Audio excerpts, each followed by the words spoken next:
അധ്യായം 8. നോഹയെയും പെട്ടകത്തിലുണ്ടായിരുന്ന എല്ലാ ജീവജാലങ്ങളെയും കന്നുകാലികളെയും ദൈവം ഓർത്തു. അവിടുന്ന് ഭൂമിയിൽ കാറ്റുവീശി, വെള്ളം ഇറങ്ങി, അഗാധങ്ങളിലെ ഉറവകൾ നിലച്ചു, ആകാശത്തിൻ്റെ ജാലകങ്ങൾ അടഞ്ഞു, മഴ നിലയ്ക്കുകയും ചെയ്തു. ജലം പിൻവാങ്ങിക്കൊണ്ടിരുന്നു. 150 ദിവസം കഴിഞ്ഞപ്പോൾ വെള്ളം വളരെ കുറഞ്ഞു. 7-ാം മാസം 17-ാം ദിവസം പെട്ടകം അറാറാത്ത് പർവ്വതത്തിൽ ഉറച്ചു.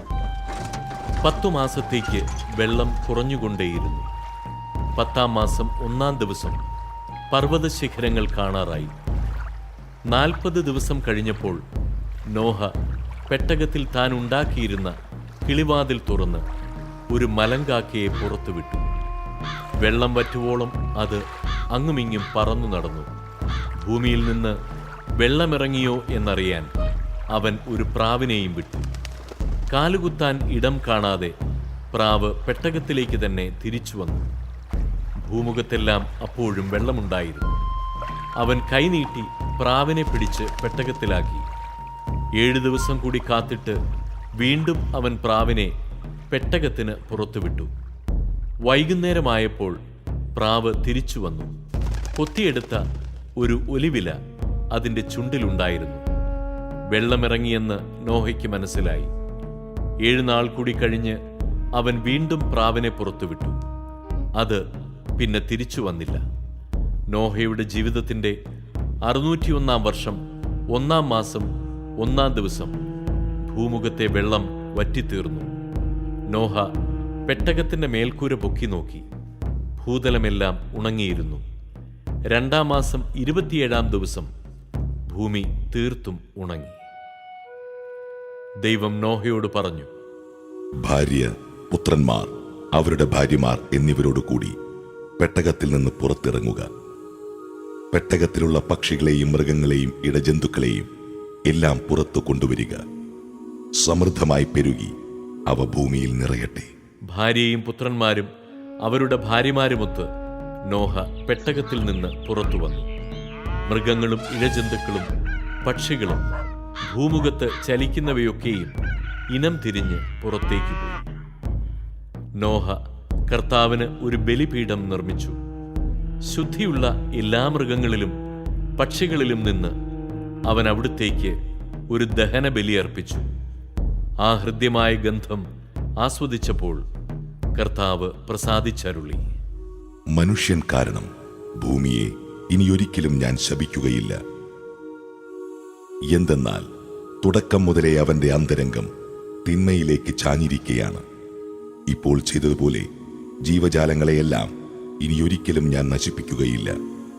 ഭൂമിയുള്ളിടത്തോളം കാലം വിതയും കൊയ്ത്തും ചൂടും തണുപ്പും വേനലും വർഷവും രാവും പകലും നിലയ്ക്കുകയില്ല.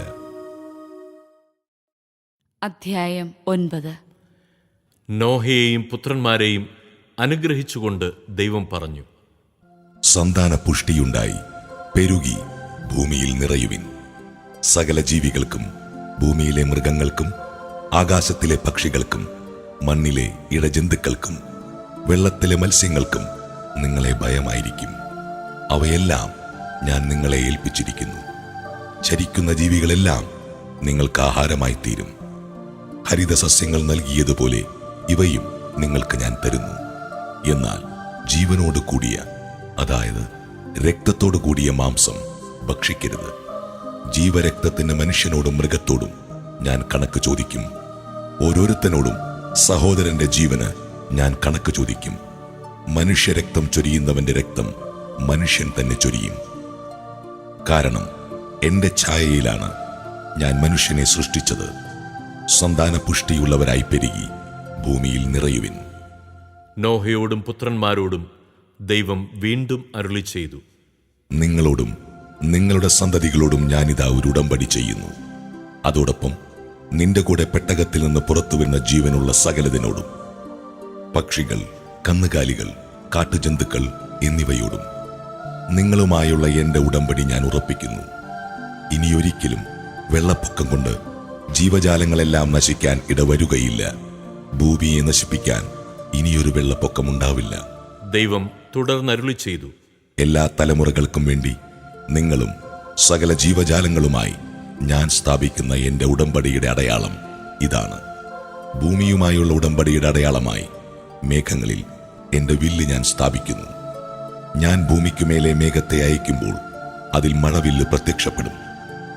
നിങ്ങളും സർവ്വജീവജാലങ്ങളുമായുള്ള എൻ്റെ ഉടമ്പടി ഞാൻ ഓർക്കും. സർവ്വജീവനെയും നശിപ്പിക്കാൻ പോരുന്ന ഒരു ജലപ്രളയം ഇനി ഒരിക്കലും ഉണ്ടാകയില്ല.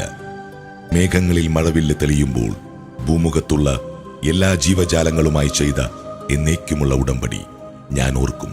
ദൈവം നോഹയോട് അരുളി ചെയ്തു, ഭൂമുഖത്തുള്ള സകല ജീവികളുമായി ഞാൻ സ്ഥാപിക്കുന്ന ഉടമ്പടിയുടെ അടയാളം ഇതായിരിക്കും.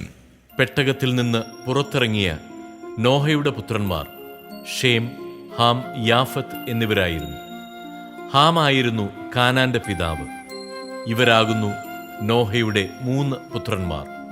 ഇവർ വഴിയാണ് ഭൂമി ജനങ്ങളെ കൊണ്ട് നിറഞ്ഞത്. നോഹ ഭൂമിയിൽ കൃഷി ചെയ്യാൻ തുടങ്ങി. അവനൊരു മുന്തിരിത്തോട്ടം വെച്ചുപിടിപ്പിച്ചു.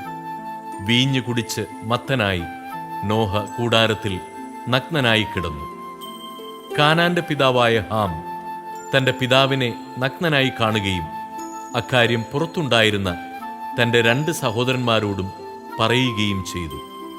ഷേമും യാഫത്തും ഒരു തുണിയെടുത്ത് തങ്ങളുടെ തോളിലിട്ട് പുറകോട്ട് നടന്നു ചെന്ന് പിതാവിന്റെ നഗ്നത മറച്ചു.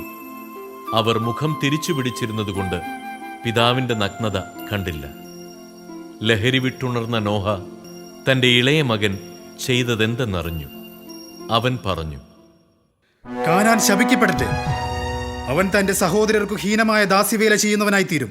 അവൻ തുടർന്നു പറഞ്ഞു, ഷേമിന്റെ കർത്താവായ ദൈവം വാഴ്ത്തപ്പെട്ടവനാകട്ടെ. കാനാൻ ഷേമിന്റെ ദാസനായിരിക്കട്ടെ.